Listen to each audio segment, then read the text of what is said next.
Yes, and here we are again with a Home Secretary who's warning us not to travel or to reconsider our plans, certainly over the Christmas period when those border force workers are on strike, as Priti Patel did, of course, during the pandemic, when she also warned about travel.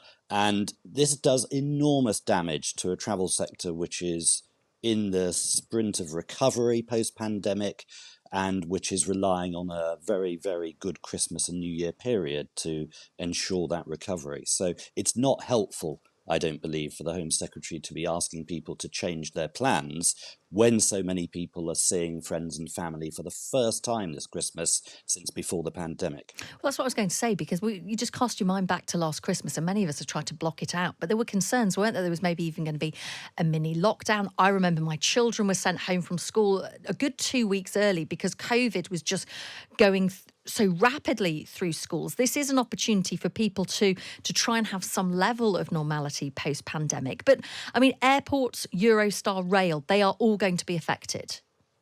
We're going to see some 2 million people affected by this who are due to arrive, certainly by plane, in the UK between the 23rd of December and the 31st of December. That's an enormous number that contributes to the economy, to the GDP of the UK. By arriving, they don't just pay money for the flight, they pay money for car hire, for hotels, for tourist attractions across London and the whole of the UK.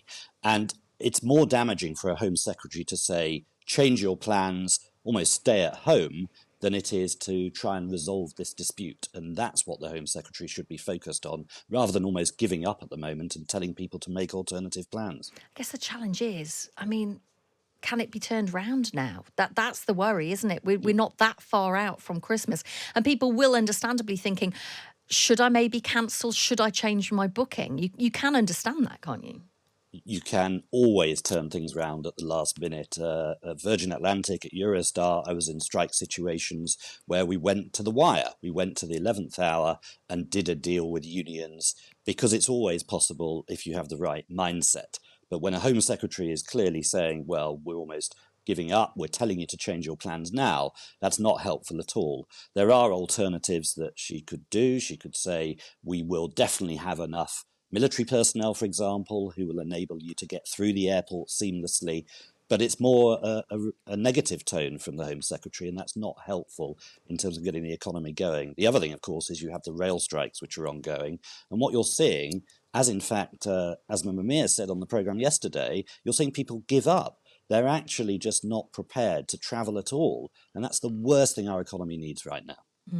Of course, there are obligations from travel companies. They have to get you to your destination. I mean, I'm thinking flights and stuff. If your flight is cancelled, they do have to get you there. I remember Simon Calder from The Independent always telling us that even if your flight is cancelled, they have to get you, even if it's on a rival airline. They have a duty to get you there. And we must remember our rights as passengers. Absolutely, that's part of the contract. I'd never advise anyone to proactively cancel. You always wait for your airline, in this particular case, to contact you and offer you an alternative or a refund. So please don't proactively cancel your trip in any way if you're due to travel during this strike period. Wait for the airline to say to you, would you like to change your booking to a different date? We can get you on a flight at an alternative time if possible. Or would you like a refund? So yes, try obviously not to be out of pocket. Don't proactively cancel. And you may have to change your Christmas to another date. It could be that you actually decide to celebrate with family and friends at a date in January instead and have a later Christmas. But